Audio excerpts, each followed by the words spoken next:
இயேசு கிறிஸ்துவின் நாமத்தினால் உங்களை வாழ்த்துகிறோம். இந்த நல்ல நாளிலே ஆண்டவருடைய வார்த்தையை நாம் பார்க்கலாம். சகரியா 2ஆம் அதிகாரம் 8ஆம் வசனம். உங்களை தொடுகிறவன் அவருடைய கண்ணின் மணியை தொடுகிறான். ஆம் பிரியமானவர்களே, இந்த காலை வேளையில ஆண்டவர் உங்களோட பேசுகிற வார்த்தையை நாம் பார்க்கலாம். உங்களுக்கு ஒரு ஆபத்து என்றால் இந்த உலகம், மனுஷங்க, நம்ம கூட இருக்கிறவங்க வேடிக்கை தான் பார்ப்பாங்க. கைத்தட்டி சிரிக்கிறவர்கள் கூட உண்டு.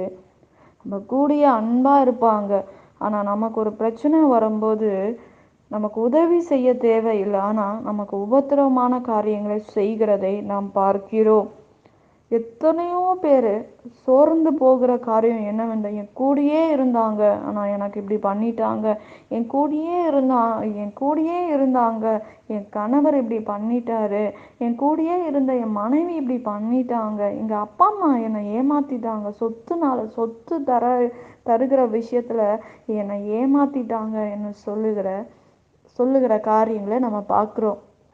இந்த நாட்களில் எத்தனையோ வீட்டில் நம்ம கேட்குற விஷயம் என்னன்னா, என் கூடயே இருந்தவங்க இந்த மாதிரி பண்ணிட்டாங்க.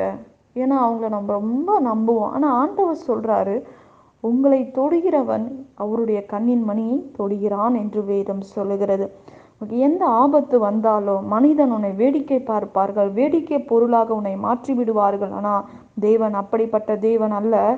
உங்களை தொடுகிறவன் அவருடைய கண்ணின் மணியை தொடுகிறான் என்று வேதம் சொல்லுகிறது. பிரியமானவர்களே, நமக்கு ஒரு தூதர்களை ஆண்டவர் கட்டளையிட்டு இருக்கிறார், நம்மை பாதுகாக்க, நம்மளை பராமரிக்க.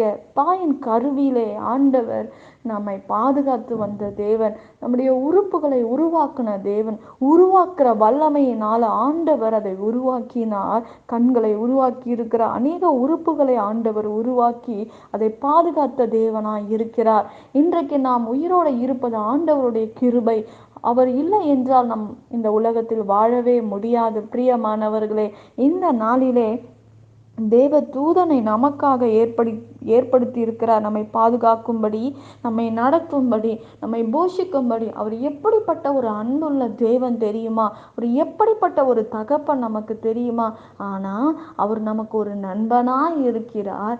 நம்மை பாதுகாக்க தான் இந்த உலகத்தில் வந்தார். அவருடைய கண்கள் பூமி எங்கு உலாவி வருகிறது என்று வேதம் சொல்லுகிறது. அவர் கண் எப்படிப்பட்ட கண்? அவர் பரிசுத்தமுள்ள தேவனாய் இருக்கிறார். ஆனால் உன்னை தொடுகிறவன் என் கண்ணின் மணியை தொடுகிறான் என்று வேதம் சொல்லுகிறதே. எப்படி சொல்ல முடிகிறது?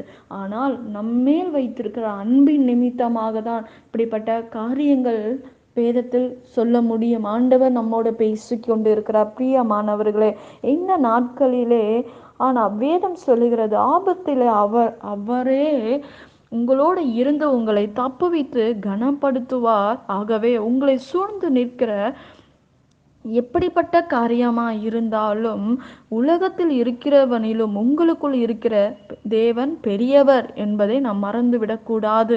அது மட்டுமல்ல, நீங்கள் அவருடைய மறைவிடத்தில் இருக்கிறபடினால் அவரை தாண்டிதான் எந்த ஒரு தீமையும் உங்களிடத்தில் வர வேண்டும். பிரியமானவர்களே, ஆண்டவர் சொல்றார், ஆனால் எந்த தீமையும் அவரை நெருங்கவே முடியாது.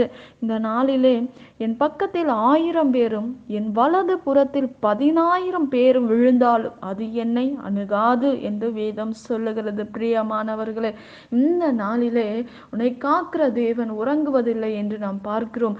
தீமைகளை நன்மையாக மாற்றுகிற தேவன். உன் வாயை விரிவாக திறன நன்மையினால் உன்னை நிரப்புவேன் என்று சொல்லுகிற தேவன் நம்முடைய தேவனாய் இருக்கிறார். பிரியமானவர்களே, நிச்சயமாக உன்னை தொடுகிறவன் என் கண்ணின் மணியை தொடுகிறான் என்று வேதம் சொல்லுகிறது. உனக்கு விரோதமாக எழும்புகிறவர்களை கர்த்தர் சந்திப்பார். விரோதமாக நிற்கிற மனிதர்களை கர்த்தர் நிர்மூலமாக மாற்றுகிறவர் ஒருவர் உண்டு என்பதை மறந்து விடாதீங்க. இஸ்ரவேலுக்கு விரோதமாக எந்த காரியமும் வராது என்று வேதம் சொல்லுகிறதே. இந்த நாளில் எந்த செய்வேனையாக இருக்கலாம், மந்திரமாக இருக்கலாம், என்னை சாபம் விட்டுட்டாங்க, என்னை இப்படி பண்ணிட்டாங்க, என்னை அப்படி சொல்லிட்டாங்க. ஒன்று தெரிஞ்சுக்குங்க, கர்த்தருடைய அக்கினி உங்கள் கூட இருக்குது. கர்த்தருடைய மேகஸ்தம்பமும் உங்கள் கூட இருக்கும்போது எந்த சாபமும் நம்ம தொட முடியாது, எந்த ஒரு பாவமும் நம்ம தொட முடியாது, அந்தகாரம் நம்மை சூழ்ந்து கொள்ள முடியாது, பிசாசு நம்மளை தொட முடியாது. எல்லாவற்றையும் கர்த்தர் மாற்றுகிற தேவன் நம்முடைய தேவன். அவர் பராக்கிரமுள்ள தேவன், அவர் அதிசயமான தேவன், அவருடைய ஆலோசனையான தேவனாயிருந்து நம்மை வழி நடத்துவார். பிரியமானவர்களே, உங்களை தொடுகிறவன் அவருடைய கண்ணின் மணியை தொடுகிறான் என்று வேதம் சொல்லுகிறதுனா, நம்மை எப்படி ஆண்டவர் பாதுகாத்து கொள்ளுகிறார், எப்படி நம்மை நடத்தி கொண்டு இருக்கிறார் என்பதை நாம் யோசிச்சு பார்க்கணும். பிரியமானவரே, நீ பாவ வாழ்க்கையில நீ கடந்து போய்விட்டா கர்த்தர் உங்களை பாதுகாக்க முடியாது. இந்த உலக காரியத்துல நீ சிக்கி கொண்டு இருந்தா உன்னை பாதுகாக்க முடியாது. சத்துரோடு நீ சத்துரோடு இணைஞ்சு இருந்தா கர்த்தர் நமக்கு உதவி செய்ய முடியாது. உன் பாவ வாழ்க்கையை விட்டு நீ வெளியே வரும்போது, பரிசுத்த வாழ்க்கையை நீ தரித்து கொள்ளும் போது ஆண்டவர் கண்ணின் மணி போல நம்மை பாதுகாக்கிற தேவன், நம்மை பராமரிக்கிற தேவனாய் இருக்கிறார். தீமையான காரியங்களை ஒரு நாள் நம்ம வாழ்க்கையில் அனுமதிக்க மாட்டார். காத்திருக்கிறவர்கள் ஒரு நாளும் வெட்கப்பட்டு போவதில்லை என்பது வேதம் சொல்லுகிறது. பிரியமானவர்களே, இந்த நாளிலே அப்படிப்பட்ட ஒரு வாழ்க்கையில் நாம் இருந்தோமானால் அவைகளில் இருந்து நாம் வெளியே வர வேண்டும். வெளியே வரும்போதுதான் ஆண்டவர் நம்மை பாதுகாத்து நம்மை பராமரித்து வழி நடத்துவார் என்று வேதம் சொல்லுகிறது. இந்த நாட்களிலே ஆண்டவருக்கு முழுமையாக ஒப்பு கொடுங்க. புதிய வருடத்தில் ஆச்சு நம்ம பரிசுத்தமாக கர்த்தருக்கு பிரியமான காரியங்களை நம்ம செய்ய வேண்டும். நம்முடைய பழக்கங்கள், துரு ஆலோசனையில் சிக்கி இருக்கிற பிள்ளைகள், எல்லாவற்றிலும் இருக்கிற வாலிப பிள்ளைகளா இருக்கலாம், சகோதரன் சகோதரியா இருக்கலாம், பாவ வழியை விட்டு நாம் வெளியே வரும்போது கர்த்தர் நம்மை பாதுகாத்து நம்மை பராமரித்து நம்மை போஷித்து நம்மை நடத்துகிற தேவனாய் இருக்கிறார். நாம் ஜெபிக்கலாம். பரலோகத்தில் வாசமா இருக்கிற அன்பின் பிதாவே, உங்க நாம மகிமைப்படுவதாக, உங்க ராஜ்யம் வருவதாக. இசப்பா, அந்த நாளை ஒப்பு கொடுத்து நான் ஜெபிக்கிறேன் ராஜா. ஆண்டவரே, பரிசுத்த ஒரு வாழ்க்கை, பரிசுத்த ஜீவியத்தை கர்த்தாவே நீர் எங்களுக்கு கட்டளிடுவீராக. ஆண்டவரே, உங்க வருகையில எங்களை நினைத்து கொள்ளுவீராக. ஒருவர் கூட கைவிடப்படக்கூடாது ராஜா. எங்களை சேர்த்து கொள்ளுங்க இசப்பா. பரத்திலிருந்து எங்களுக்கு ஒத்தாசை வரட்டும். எல்லாவற்றையும் பொறுப்பெடுத்து கொள்ளுங்க. சத்துருக்கு எங்களை விளக்குங்க. பொல்லாப்புக்கு எங்களை விலக்கி பாதுகாத்து கொள்ளுங்க. பலவீனத்துக்கு விளக்குங்க ராஜா.